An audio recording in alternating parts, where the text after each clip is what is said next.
Yeah.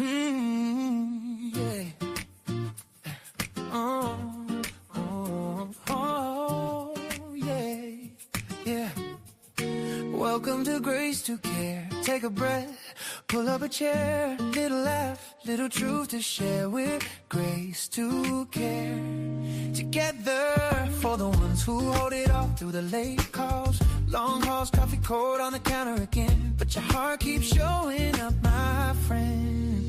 Grief and grit and every gift you give it. This is where your purpose meets your living. You don't have to carry every weight alone. We're cheering as you find your way back home. You never meant to walk this road out on your own. We're Grace to Care. Together.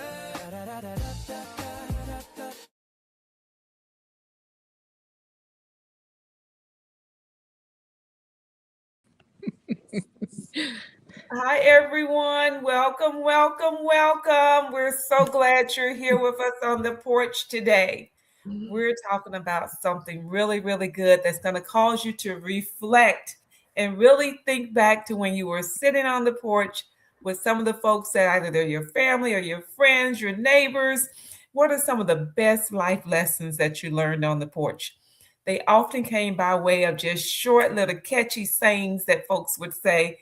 And really, you're on your way back home from the neighbor's house and you said, did she really say that? And like, how does that really apply to me and what have you? So we're going to talk about those lessons today. One of the lessons that we shared on our Facebook page was that basically is that, slow down. Everything doesn't have to happen today. And I know for me, I can have my to-do list, and if it's on that to-do list, it is going to happen today before the clock strikes midnight. So, what we want to invite you to do today is just share with us some of those life lessons. And just as I was thinking about this slowing down and it doesn't have to happen today, it made me think about the episode where you talked about there could be 9 or 10 balls in the air. And sometimes you just have to let them drop and decide which ones to pick up. And that's so close to this slowing it down. Tell us some more about that, Jess.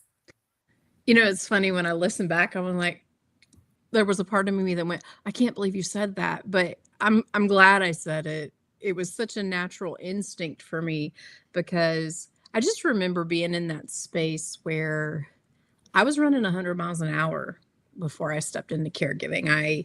I worked 10 to 14-hour days. I was very heavily involved in ministry. I was only 32, so I was still doing lots of social things with different people. And I've always done some mentorship, discipleship in both directions, and so I was going, and I've always been a natural caretaker, so that always applied in a lot of directions. And so when I stepped into caregiving, there was this, we talked before in one of our episodes about that learning phase and how there's a time where you're having to learn a lot really fast, right? And when I stepped into caregiving, I moved in, and a month later our journey took a quick downhill spiral. And so there was sort of this very alert, crisis focused, learning medical equipment, having new expectations for the illness. And I just remember going, I can't do it all. And it was one of those, like, being so overwhelmed. It was almost like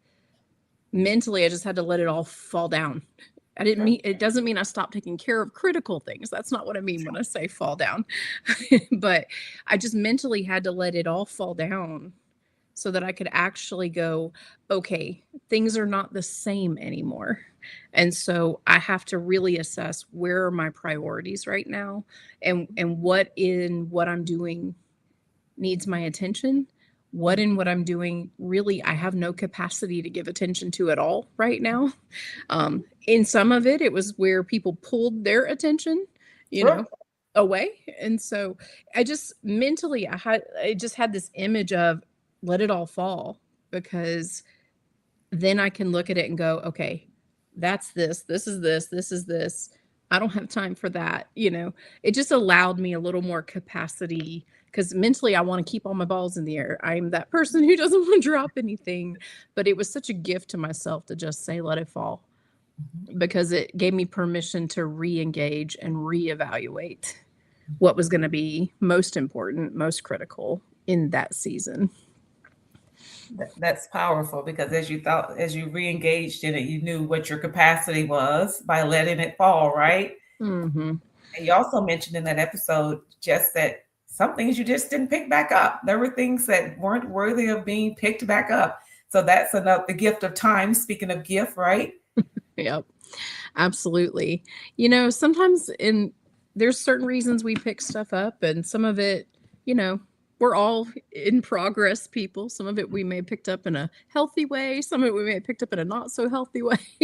And we're doing things we're doing too much, that old saying, you're doing too much. Yeah. And so Yeah. uh yeah, but you become more aware of it when you are in it going, oh wait, this is more important. Yeah, So that's right. And it's almost like, when we think everything has to be done today, it's almost, well, not almost, it really is an artificial deadline. It's pressure that we put on ourselves that it has to be done today or mhm. get done. If I don't do it, it doesn't get done. So, Right. so not true, right? Right. It's going to happen. So absolutely. I love that you said that, Jess. And Jess, and Fern, when I think about on the porch and as a young child, one of my neighbors, Mr. Hamilton, God bless his soul, he would often say, you better learn how to cross those bridges and not burn them.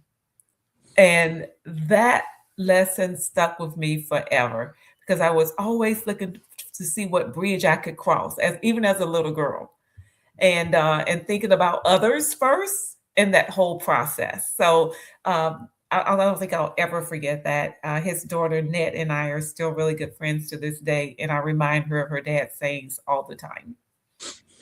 What about you, Fern? What's one of those sayings you've heard on the porch? Wow, I was thinking earlier, something that one of our pastors used to say, Dr. Haynes, Reverend Haynes, he used to say, it doesn't have to get done by midnight. And he said that all the time because, of course, at that space where things were growing and moving, and you're trying to get a few things done, and he'd always come back and say it doesn't have to be done by midnight, and it always causes us just to slow down, reflect for a little bit, right, and pause. And I've carried that same thing over in life, to say it just doesn't have to get done by midnight, Mhm. looking at things that even occur in caring for Willie. There are some things that, yes, I may want to finish them up today, but the reality is if we don't fold that last batch of laundry, it's okay. It doesn't have to be done by midnight, right? There's another pair of socks in the drawer. And so you don't have to have the socks that come out of the dryer, right? And so it's just a matter of just learning how to, I would say, pause and pace. Pause and pace. I That's love been that. one of the things that saying has helped me to do is to pause and to pace. You just don't have to do it all by midnight. That's exactly right. And the funny thing about pace is that that's really what builds momentum. And we think that just jumping in and getting it done is what builds momentum. No, Mm. it because with pace, we get our stigma. What's it called? Not The stigma, rhythm. rhythm going. We get our rhythm going and we're able to really get at a good pace, as you said, and really sustain ourselves. Is the word I was looking for. We're able to sustain ourselves through that process. Yeah, yeah, Yeah. yeah. It's like you start seeing that life is really not about this sprint, but it Mhm. really is a marathon, Mhm. So That is there are sprint moments, but if you were Mhm. to look at life overall, life is a Mhm. marathon, where you may have several sprints in there. We got some amazing people out there. I see Desiree. Good afternoon to you, Desiree. Desiree. Yes, thank you for joining us, Desiree. Jess, do you have another lesson you want to drop on us today that you may have heard? Either, Fern mentioned Pastor Haynes, or maybe somewhere in your place of worship where you have a lesson learned, perhaps one of your parents or grandparents or anywhere. School teachers are really good with that as well. You know, it's so funny because it's one of those things that my brain can be so, I feel them tickling the back of my brain. Are any of them really coming to my brain right this minute? The one that I think jumping is the best is yet to come is one that just so often, and coupled with, if it's not good, it's not done.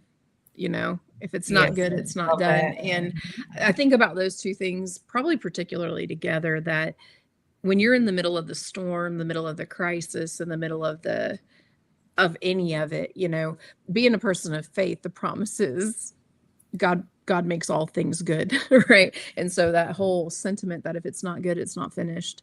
And that there's really just that, you know, we talked about anchors in this last episode, and that was one of those anchors of hope of, it doesn't matter what my eyes see right now, you know. I said that this morning actually to somebody, you know, you don't want to throw the baby out with the bathwater, and like the value of something, just because that water looks dirty and old and, you know, it doesn't look like it has any value. Don't miss what's of value that could be in there, you know. And there's a lot that happens in that space. And so often when we're in the throes of a crisis or a storm or high stress, we aren't always in the mental and emotional space to count the gift yet. Right. I remember walking through a part in my caregiving journey. I remember telling my therapist, my counselor, I remember telling her, one day I'll be grateful for this, but today is not the day. Like, one day I know this is going to be good, but today is not the day. Today's not the day. I remember in the high intensity of my caregiving season, I said that to her several times, right? Like I was like, I know this is going to be for good. I know that I'm going to be thankful that this happened one day, but today is not that day. That's honesty. But it felt good to say that, because it was just an acknowledgement of, like, it didn't minimize my faith. It didn't minimize where I was. It was just the truth of, this doesn't feel good right now, but there's still the hope that I will see it one day. I will see the value of this, you know? And when I look back, being on the other side of my caregiving journey, when I look back, I'm like, man, even the hard days were a gift. But in the hard days way back then, I couldn't have told you that all the time, you know? So, but I look back now and go, that was still time I had with that person that I don't have anymore, right? And so in those moments, I may have been crying. You know, we talked about the bottles of tears in heaven. There were nights that was the truth in the hard days, but I look back now and that time spent was a gift, even in the hard spots. So that's what I would say. Just what you said really resonated with me, because we go through life, you know, and we're thinking that, oh my God, all of this is happening, and I don't really like what season or what day I'm in right now. And then the beauty of hindsight, the beauty of this pause on the porch is being able to sit and reflect. The thing that I thought about when you said that was Good Friday. It wasn't a Good Friday when it occurred. Right. I don't know when we came back and started calling it Good Friday, right? So that's just life and the way things happen. One of the things that I'm going to give both Pastor Deanne Johnson and Pastor Billy Johnson credit for this, because Pastor Bill would often say, be ye flexible or you be bent out of shape. And I think that is so good. I think he used to call that the 11th commandment, and jokingly, of course. So I really love that, but that really helped me to become more flexible. And then the other part that Dr. Deanne Johnson, his wife, would often say is that, and again, these things kind of went together. And she said, it's not either or, it's both and. So in life, in conversations with people, if we could just say, okay, that's true, and this is also true. And we spent a lot of time on that in the episode, talking about the two things to be true. But I think that from just moving through life, if we could remember to be flexible, and also to know that more than one thing can be true, and what you're saying can be true as well as what someone else is offering to the conversation can be true as well. Absolutely. I used to love both of those sayings as well, because it's very true.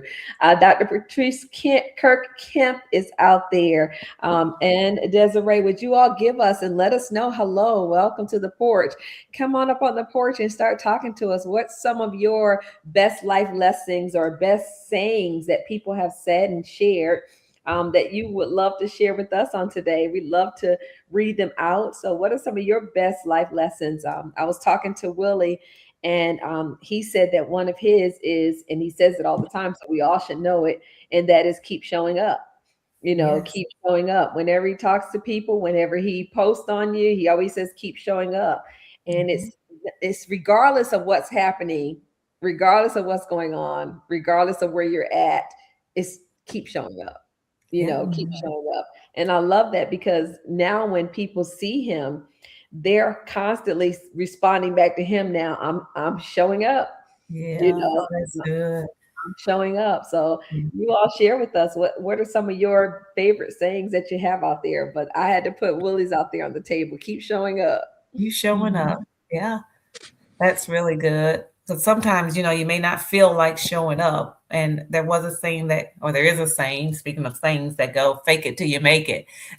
But even when you don't feel like it, you have to show up. You have to show up in whatever capacity that you've been called to serve in. So I absolutely love that. It's not about feelings. Sometimes feelings get overrated. And we have to make sure that we're not moving emotionally, but we're moving according to our purpose and our calling. Yeah. Especially if you heard anything from our viewers yet. Let's take a peek. Well, Desiree said it's funny. She can't think of anything right now. So I figured we come back over to her. Yes. But it's amazing that you talk about, how feelings, because in this space of caregiving, here she has one now. She says, oh, I just thought of one. She says, I always say it's never too late. Yeah. That's a good one, Desiree. It's never too late. As long as we have breath in our bodies, right? We can still do something. Or as I like to say, make the next best move, So I love that. And thank you for sharing that, Desiree, because it's never too late. Dr. Kemp has one. She says, for years, I've been saying to my siblings, everything you need is in your hands. That's good. I love that. It's in your hands. That's beautiful. That's a good one. I believe that. Yeah. I think I shared this on a different Pause on the Porch, but when I worked in the hospital, I ran the adolescent program and the day treatment program. And my team, that was in the season where Hunger Games came out and Nemo was still really big. And we ended up marrying these two phrases together, but it became our tagline for the adolescent program. And it was, may the odds be ever in our favor, because you never knew what was coming your way. But if not, just keep swimming. Right. And so, even if they're not in your favor, you have to keep going. So it was funny. We had it written on a board in our chart office and everything. It was just this sing-song taggy thing that no matter what was going on, whatever the day's chaos was, whatever the issues were that were coming in, it was, may the odds be ever in our favor. But if not, just keep swimming. Just keep swimming. Yeah. I love that. Just like keep showing up, keep swimming, right? Keep going. Yes. I love that. Yes. I love it. I love it. When Dr. Kemp shared that about, everything you need is in your hands, and you shared with Pastor Bill, I thought of something that Pastor Bill used to say all the time, and that is everything you need is in a relationship.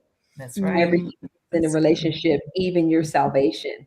And it's so true, be it contacts or connections to, provide care or to meet with someone. All of that is in your hands. It's in your hand. It's in a relationship. And so when she said that it's in your hands, I thought about it being in a relationship as well. Yep, I had that same thought, Fern, and I also was thinking about, so many times we look beyond to look, elsewhere without even first looking to see what's already in our hands. Like, what is it that we need? So a good example is this. I went out shopping a couple of weeks ago for a new comforter set. And I wanted to do something different with the bedrooms. So I actually bought 2 comforter sets. And I got back home and Ray went upstairs and pulled out a set that we could use instead of the second one. I was like, I didn't even think to check to see what we already had in the attic. You know what I mean? So everything we need is literally, whether it's something big or something small, it's really in our hands. And we just have to do an inventory of what's Yeah. already in our hands and, Yes. and start from that point. I So love Dr. Kim, thank you. Love that you shared that. Yeah, Beatrice Pounds is actually my auntie, my mother's younger sister, one of my mother's younger sisters, who also just had a birthday. Happy birthday, Aunt B. Thank you for joining us on the porch. And she said, God has blessed you with what you need. Oh, that is so true. That is Yeah, so true. I said Aunt B must also know Dr. Kemp because they're right there in sync together. What we need is in our hands. Yes, It's so yes. good. I love that.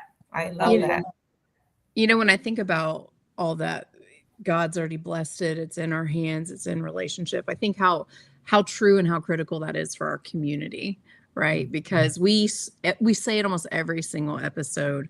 You have to be able to ask for help because the reality is, in that caregiving season, you always have more on your plate than you typically have resources for, and it requires part of what's in your hand are the relationships that you have and the resources that come through those relationships. And so it may not always be the actual thing you can do or the resource you actually have, but one of the resources in your hands are your relationships. And there may be things, answers to things that you need done, need support with, that it's already in your hands, but it comes through the hands of somebody else. That's That's good. Jess, it sounds simple, but with moving so fast, especially in the caregiving space, it's easy to miss that very thing. So it's Mhm. like, what are some of the tips for things that we do in the moment to remind ourselves to look at our hands and see what's in them? Any tips on what we could share with folks that would cause them to pause when they're feeling overwhelmed or when they're feeling stressed? I know this whole pause on the porch is a good example of that because there are 100 things on all of our to-do list that we could be doing, but we're trying to model the importance of pausing, reflecting, and really taking care of ourselves. So, Jess or Fern, when you get into a moment where it's you know that things feeling like they may be off track, some what's your signal that you need to pivot? Is there anything that you notice within yourselves or that got you yeah. triggered or what you need to do? Yeah, for certain. I mean, if I get to this place where I can't focus or concentrate, so if ever Mhm. there's a space where I can't focus or concentrate and really get to what it is, I know that that's a space where, okay, let's pause. Let's stop for a moment and let's see what is it that we really need to do. So if I'm not able Mhm. to formulate and really think through something, or I'm having a difficult time really fathoming what it is, that's a signal to me because I'm a think person on my feet. So if ever Mhm. I'm not thinking on my feet, it Mhm. causes me immediately, to pause. Immediately to pause. I love what Mildred said here too about those reach outs. But yeah, that's the thing for me. It'll cause me to pause. If I can't think, I'll stop. That's good. That's good. I Hmm. think you and I are a lot alike in a lot of ways sometimes. And for me, my irritation level, and I'm a sensory sensitive person sometimes. And so if my sensory starts feeling like noise starts feeling too loud, or my skin just feels like it's buzzing, you know, it's usually an indicator that my mental load is high, not so much the environment. Because if other sensory things are bothering me, it's because my mental load is high. And so those are often indicators to me that I need to pause. And but some of my ways of doing that, like, I'm an outdoor girl, and even if I can just step outside, like, we have this pause on the porch, and I know we're all, literally inside right now, but if I can go get on the porch or step outside and drink the sunshine for just even 2 to 3 minutes, if I can take a quarter-mile walk just even to the edge of the street and back. If I can, sometimes I pause and just play a brain teaser game for a minute just because I need my brain to recalibrate. There's lots of ways to take the pause. Sometimes you need a pause that's about processing, and sometimes you just need a pause for your brain to recalibrate the sensory load of all the data, right? And so there's lots of ways I take that pause. And sometimes that pause includes a phone call. Like if there's a lot of high emotion tied to the mental load, if there's a lot of personal weight in the mental load, that's when I usually know I need to call somebody, because it may be bigger than just taking a little walk. I need to actually unload some of what's going on in my mind, right? Yeah. This is going to sound a little bit funny, but for me, the thing that I do is, and I'll say this out loud, especially if it's something first thing in the morning, I'm feeling irritated. I'll say, let me pause because I got to get my new mercies, because I know that we get new mercies every day. And I literally say that to myself. Or if it's late at night, I say, it's time to go to bed. I used all my mercies today. But everything looks good after nap too, by the way. But that makes me laugh, and I think that releases some good energy for myself when knowing that I can be better. It's what I'm saying to myself. I can be better. Yeah. I love it. I like that. That one can be coupled with I woke up on the wrong side of the bed, right? Oh yeah, for sure. For sure. That's the antidote to that one, right? It is. That may be the mature version of it, the new mercy thing. I think that's when we started. We would say we got up on the wrong side of the bed. My mom, who was very funny, she would say, go back to sleep and get back up again. But yes, absolutely. That's so good. That's so good. Well, listen, one of the things that I know we definitely want to share with you all before we go out, and that is our affirmation journal. It has definitely been moving out there. We've been super excited about it. And so if you notice on your screen there, you do have a way where you can get it. Talk about the affirmation journal, and let's talk about for a moment, what is it and what is it for and who should be getting it and all that other good stuff. Yeah. So it's always right here on my desk, right? So you guys, I love this, and hot off the press, our Spanish edition just dropped. So if you know somebody who speaks Spanish or that's their primary language, that can now be ordered on Lulu. So we have expanded availability as of this weekend. But it's a 52-week guided journal and it's real simple. It's not a heavy reading journal. It's really just meant to be, we've been talking about sayings today. That's almost how this journal's wired, right? You have a 1-sentence affirmation. It's that one saying that you get to meditate on, think about, process. And each week has a processing question along with that. So it's real simple. You can see not a lot of writing, right? But we made room for you to write and process, because we are big believers here at Grace to Care in journaling, especially that having a place to just brain dump, emotion dump, think about is really, really great. And so it can be a helpful tool, especially when you got so much going on. I always say it lets the ping pong balls settle. Get the ping pong balls out of your head, right? Those thoughts that like to bounce around.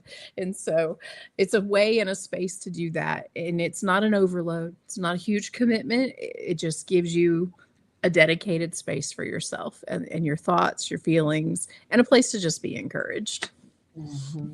I love it. I love it. I'm so excited. I'm also excited because we're also going to be sharing something very soon, just a way for us all to do it and to walk through it together. So I'm very excited about that as well. So if you go up to the QR code there on the screen, you can get your copy on today. And then I was also going to put it up on the screen if you wanted to, over in the comment section. So if you wanted to pull it out. Let's see. I'll put it up for you to see it. But also, if you want to go to your comment section and you want to pull it off of there, you can as well. Okay. And that way you can go and you can get it, because we're going to have a great time. I'm super excited about it. Mm-hmm. Me too. I am too. I think that the journal is so good and I love it. Yes, I need to start keeping it here in the office with me, but I keep it where I do my morning studies. So I'm enjoying week 14 this week. So Mhm. anywho, start with it wherever you please when you get the journal, because we're all starting in different places, and we're just grateful you're here with us today. If you think of any other best life lessons, please come back and post them here in the comments for us. We'll be back on this evening live and restreaming, I should say. So we'll be sure to respond to your comments at that time. Thank you so much for joining us. And remember, you are graced to care.